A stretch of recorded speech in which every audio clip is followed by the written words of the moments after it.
네, 경제 현장 오늘 주간 증시 전망으로 이어갑니다. 미 연준의 금리 인하가 뒤로 밀리면서 증시가 불안불안하죠. 코스피가 오늘은 반등했지만 중동 불안감이 여전하고 엔비디아는 지난 주말 급락했습니다. 이번 주 예정된 주요 빅테크 기업의 실적과 물가 지표가 전환점이 될 수 있을지 이경민 대신증권 FICC 리서치 부장 모시고 자세한 얘기 들어보겠습니다. 부장 어서 오십시오. 네, 안녕하십니까. 반갑습니다. 네. 자, 중동의 전쟁 조금 제한적으로 끝나는 것 같아요. 관리가 네. 좀 되는 것 같은데 네. 왜 증시는 그날 뉴욕 증시는 큰 폭으로 떨어졌잖아요. 네. 그 지금 글로벌 시장, 우리 시장 어떻게 지금 영향을 미치고 있는 겁니까? 일단은 뭐 중동 이슈 때문에 시장이 이렇게 빠졌다라고 보기는 좀 어려울 것 같다라는 생각을 하고 있고요. 예. 3월 CPI 이후에 금리 인하 기대가 많이 후퇴했죠. 네. 지금 보면은 올해 9월, 내년 1월에 금리 인하한다라는 컨센서스가 들어와 있거든요. 내년 1월. 그러니까 올해 해봤자 한 번 아니면은 두 번, 한번 1.5회 정도 할 수 있다라는 걱정할 정도로 후퇴했고요. 예. 이게 좀처럼 풀리지 않고 있습니다. 지난주까지도. 네. 그리고 여기에 또 하나가 충격을 줬던 거는 뭐 지정학적 리스크가 있긴 했지만 그래도 이게 뭐 어마어마한 충격을 줬다라기보다는 어느 정도 심리적인 불안감들을 조성하는 요인이 있었고 예. 여기에다가 반도체에 대한 불안감들이 좀 증폭됐었어요. 그러니까요. 네. 정말 갓비디아라고 하던 엔비디아 무슨 네. 폭락을 했어요 주말에. 네. 근데 그게 슈퍼마이크로라는 기업에서 슈퍼 마이크로라는 AI 반도체 기업에서 네. 앞으로 실적 가이던스를 공개하지 않겠다라는 발언 때문이었습니다. 슈퍼 마이크론에서 네. 앞으로 실적 가이던스를 공개하지 않겠다. 않겠다. 그게 그렇게 중요한 발언이었어요? 아니요. 아니요. 그러니까 어떻게 보면은 많이 올랐고 시장이 불안정했던 상황에서 지난 주말에 어떤 이슈가 있었냐면 옵션 만기였습니다. 옵션 만기. 예, 네. 그러니까 파생 만기 이벤트가 있다 보니까 거기서 수익률을 극대화하려는 어느 정도의 포지션 정리들이 있었던 것이 아닌가라는 생각을 하고 있어서 예. 좀 과하게 빠졌다라고 보는 게 맞을 것 같다라는 생각을 하고 있고요. 예. 최근까지 실적 전망을 보면은 엔비디아 실적은 여전히 상향 조정 중이고 어. 그리고 PR도 좀 부담스러운 수준까지 갔다가 정상화되는 과정에 있어서 예. 저는 지난주 말 엔비디아가 좀 급락을 하긴 했지만 뭐 등락이 있다 하더라도 저는 매수하는 기회지 여기서 팔고 떠나는 그런 그림은 아니다 정도로 말씀을 드릴 수 있을 것 그러니까 같습니다. 지금 이렇게 급락을 한 시점이 뭔가 비중을 늘릴 시점으로 보는 거예요? 네, 저는 그렇게 보고 있습니다. 일단은 뭐 고점 대비 많이 빠졌죠. 네. 많이 빠졌기도 했겠지만 지금 보면은 워낙 다양한 악재들이 복합적으로 들어오면서 코스피는 뭐 2,600을 깨기도 했었고요. 오늘은 회복했지만 네. 미국 같은 경우도 지금 중요 지지선을 좀 깨고 내려가는 그림들을 보여주고 있거든요. 저는 투자 심리가 좀 과하게 반영돼 있다. 즉 불안감이라든지 공포 심리가 좀 과하게 반영돼 있다라고 생각하는데요. 예. 앞서 말씀드렸듯이 금리 인하 통화 정책에 대한 컨센서스도 올해 안에 1.5회 정도를 예상을 하고 있고요. 그리고 뭐 슈퍼마이크로라는 기업이 어느 정도 AI 반도체에서 좀 중요한 위치를 차지하고 있다라고도 볼 수 있겠지만 실적이 나빴다라는 게 아니라 가이던스 발표 안 할 거예요라는 거 한마디로 그럼 다른 기업들까지 시장이 많이 안 좋은 거 아니야라는 걱정을 했고 여기에 수급이 변수가 가세하면서 좀 과하게 빠졌다라고 생각하는 거죠. 자 그러면은 과한 흐름들이 정상화되는 과정에서 저는 충분히 반등 시도가 있을 거다라고 생각하고 있고요. 네. 이번 주 미국은 빅테크 기업들 그리고 이번 주말 PC 물가 이런 것들이 시장의 불안감들을 좀 진정시켜주면서 반등 시도를 이어가지 않을까라는 예상을 하고 있습니다. 빅테크 기업들의 실적이 이제 줄줄이 발표될 텐데 네. 우리 어떻게 전망을 하십니까? 일단 뭐 실적이 좋을 거다 나쁠 거다라고 전망드리긴 굉장히 어려운 것 같아요. 그런데 최근 주가 흐름들을 보면 실적이 안 좋게 나와도 주가가 더 빠질까라는 생각을 하는 거죠. 무슨 말씀을 드리냐면 3월 중순 이후 시장이 계속적으로 하향 조정 내려가는 주가가 내려가는 과정에서 여러 가지 악재들도 있었고 매크로 변수들도 있었지만 지난 주말을 기점으로 실적에 대한 불안감들도 상당 부분 선반영했다라고 생각하고 있습니다. 이미 반영이 돼 있다. 네. 그래서 실적이 많이 실적이 예상보다 못한다 하더라도 단기 등락은 있겠지만 네. 이걸로 인해서 더 추가 폭락을 한다? 그러진 않을 거다라고 생각하고 있고요. 특히 빅테크 기업이나 반도체 기업들은 향후 실적 전망들이 상향 조정되고 있고 그리고 향후 실적 모멘텀도 좀 올라오는 그림이고 뭐 TSMC 같은 경우도 AI 반도체에 대한 부분, 수요보다는 자동차 수요에 대한 부분들 때문에 전망치를 낮춘 거거든요. 네. 이런 것들을 골라서 본다면 반도체 흐름들은 뭐 크게 너무 걱정하지 말자 정도로 말씀을 드리고 있습니다. 그래. 반도체의 지금의 약세, 엔비디아의 충격, 너무 걱정하지 말자. 네, 맞습니다. 그렇게 지금 정리를 하셨네요. 네. 그리고 이 금리 인하 이제 시점이 아까 1.5에 잘하면 뭐 9월에 한 번 정도, 그리고 내년 1월이라고 하셨는데 네. 이걸 좌우하는 게 이제 물가 지표잖아요. 네, 맞습니다. 이번 주에도 중요한 물가 지표가 나오는 거죠. 네, 26일 날 PC 물가라는 게 나오는데요. 네. 연준에서 주목하는 물가라는 점에 있어서 좀 관심 있게 바라보셔야 될 것 같습니다. 네. 뭐 이번 3월 CPI 쇼크가 시장에 충격을 주긴 했지만 시장에서 불안 심리를 자극했던 거는 3월 말에 있었던 이 PC가 발표되면서였거든요. 네. 근데 다행스럽게도 이번 전망치를 보면은 근원 PC는 2.8, 2월 달에 2.8에서 2.7 또는 2.6으로 둔화된다는 전망이 들어와 있고요. 근원 PC PC 는 물가는 좀 둔화될 네. 거다. 그리고 예. 코어 PC는 2.5에서 2.6 온다는 전망은 있지만 뭐 CPI에서 보는 것처럼 헤드라인 CPI나 헤드라인 PC는 유가 때문에 반등하는 그림들은 맞습니다. 예. 그런데 중요한 것은 코어 물가거든요. 유가를 제외한 음식료품을 제외한 예. 진짜 물가가 어느 정도 레벨인가를 고민할 텐데 다행히 코어 PC는 둔화될 것으로 예상이 되고 있어서 저는 이를 기점으로 좀 물가에 대한 불안 심리, 통화 정책에 대한 불안 심리가 좀 진정세를 보이지 않을까. 라는 생각을 하고 있습니다. 그동안에 이게 물가 불안이 있었고 그것 때문에 금리 인하가 더뎌질 거라면서 사실 투자자들이 좀 실망을 많이 했는데 맞습니다. 그러면 26일에 3월 PC가 발표되면 좀 분위기가 바뀔 수 있다 그런 겁니까? 저는 그럴 가능성 충분히 있다라고 생각을 하고 있고요. CPI 때 시장이 충격을 받은 것은 3월 FMC에서 파월 연준의장이 1월, 2월은 계절적이다. 그리고 디스인플레이션은 유효하다. 계절적이라는 건 다 알고 있었고, 그리고 범피하다, 울퉁불퉁하다는 걸 알고 있겠죠.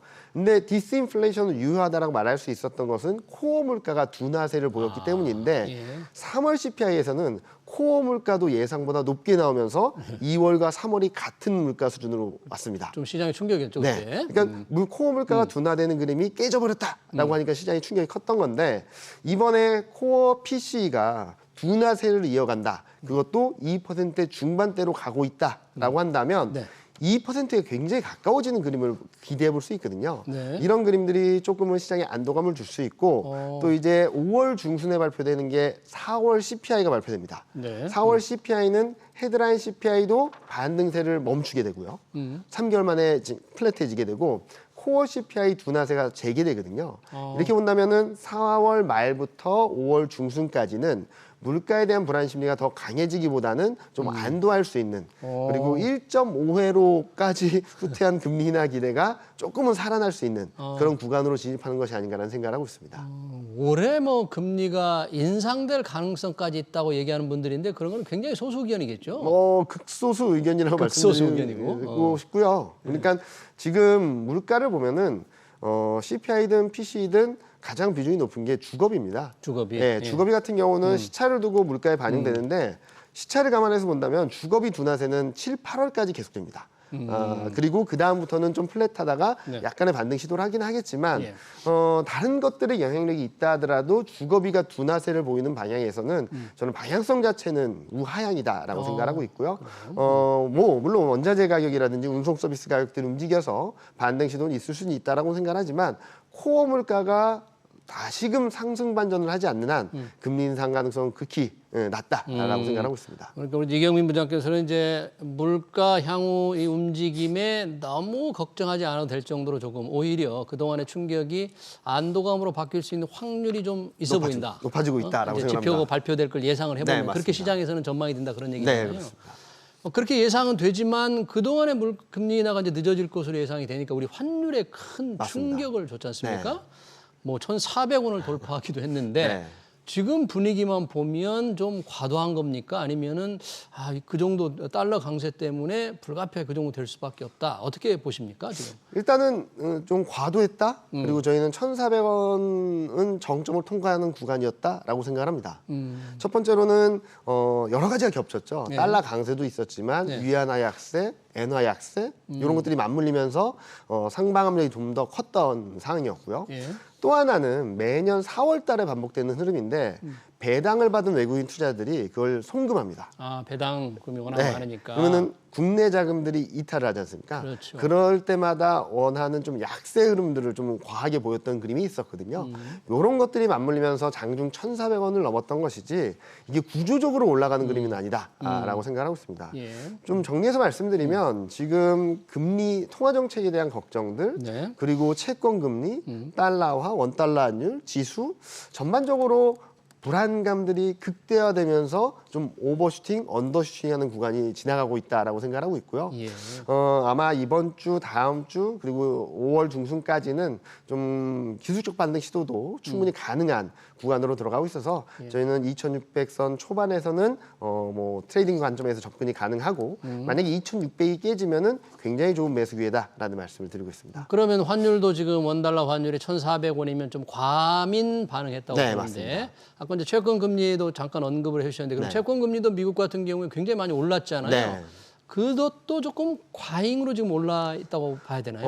4.6까지 올랐거든요. 10년물 국채금리 10년물 기준으로. 4.6. 네. 아. 넘나들고 있습니다. 예. 근데 앞서 말씀드렸듯이 금리 인하 기대가 후퇴했음에도 불구하고 4.6을 더 넘진 못하고 있습니다. 무슨 말이냐? 지금 앞서 말씀드렸던 올해 금리 인하 횟수를 1.5회 정도로 한다고 하는데요. 예. 1.5회보다 더 매파적이려면 1회가 되겠죠. 네. 그러기에는 좀 점도표를 확인할 때까지 좀 과하다라고 보는 거죠. 예. 그러니까 저는 금리 인하에 대한 불안감들이 들어올 만큼 들어왔다. 통화 정책에 대한 불확실성이 최대치로 들어왔다라고 본다면 4.6%라는 금리는 아마 고점이 되지 않을까? 그리고 2년물 같은 경우는 5% 전후가 정점이 되지 않을까라는 생각을 하고 있어서 전반적으로 달러도 채권 금리도 더 올라가기보다는 정점을 통과하는 과정이다라는 말씀을 드리고 싶습니다. 달러도 채권 금리도 정점을 통과하는 과정이다. 네. 그렇게 본다면 원달러 환율이 이렇게 올라가니까 그런데 당연히 이제 외국인 우리 증시에 투자하는 자금이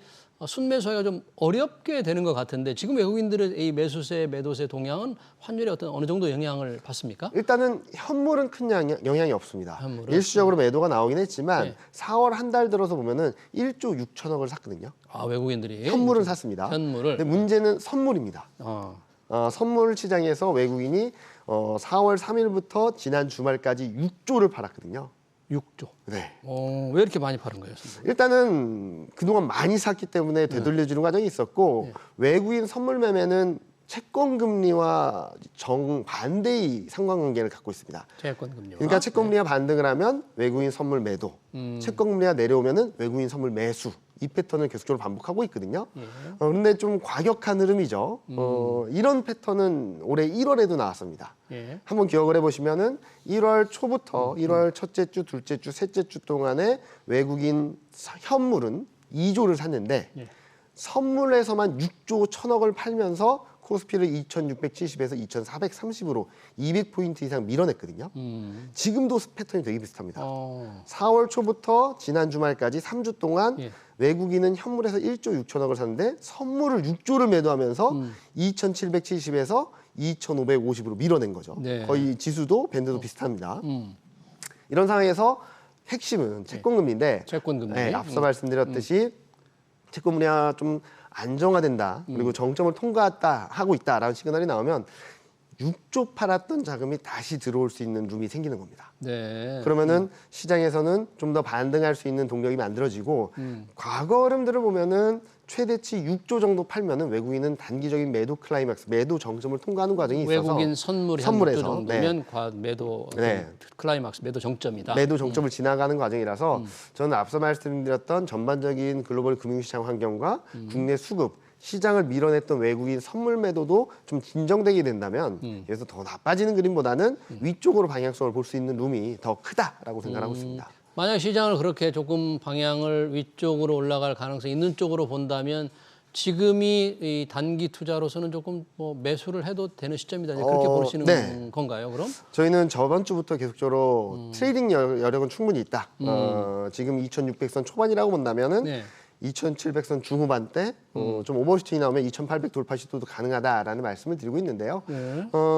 이런 그림들은 과도한 우려감들이 진정되면서 되돌려지는 과정에서 수급 개선이 맞물리게 된다면 충분히 가능한 지수대가 아닌가라는 생각을 하고 있고 저점 대비 150에서 200포인트 정도라면 업종 선택만으로도 충분히 수익을 낼 수 있는 구간이다라는 생각을 하고 있습니다. 그렇다면 좀 우리 투자자들이 좀 관심을 가져야 될 업종 뭐를 꼽을 수 있을까요? 일단은 지금 흐름들을 보면은 지수 등락과 상관없이 업종별 흐름을 보면 순환매 장세입니다. 순환매. 네, 돌아가면서 움직인다라는 거거든요. 1월 말부터 2월까지는 저 PBR주, 저 PBR 네, 밸류업 밸류업 프로그램 때문에. 관련주, 네. 그리고 3월 달에는 기계, 조선, 반도체, IT, 하드웨어 이런 수출 관련된 종목들. 예. 4월 달에는 지수가 밀려난 것도 있었지만 중국 소비주 돌아가면서 움직였거든요. 4월 달에는 네, 4월 달에는. 네. 자, 그러면 이제부터 뭘 봐야 될까? 네. 뭐 최근 단기적으로 낙폭이 큰 것들, 오늘도 보면은 은행주들이 급등을 하거든요. 은행주들. 네. 네. 밸류업 때 한참 올랐었는데요. 한참 올랐다가 최근 급락해서 네. 오늘 하루에 너무 많이 올라서 이걸 말씀드린 건 아니고 아직까지 소외되는 업종들이 뭘까를 보면 2차 전지랑 인터넷이 있습니다. 2차 전지들 굉장히 많이 떨어졌어요.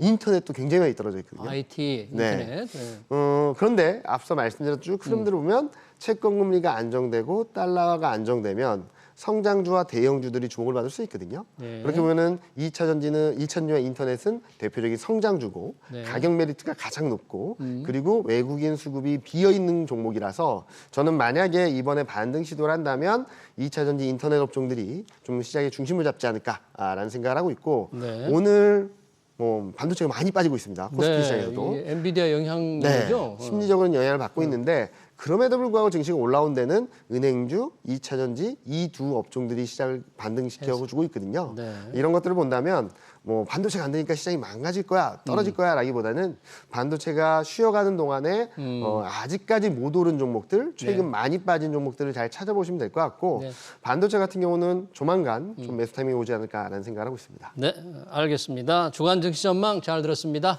지금까지 이경민 대신증권 FICC 리서치 부장이었습니다. 고맙습니다. 네, 감사합니다.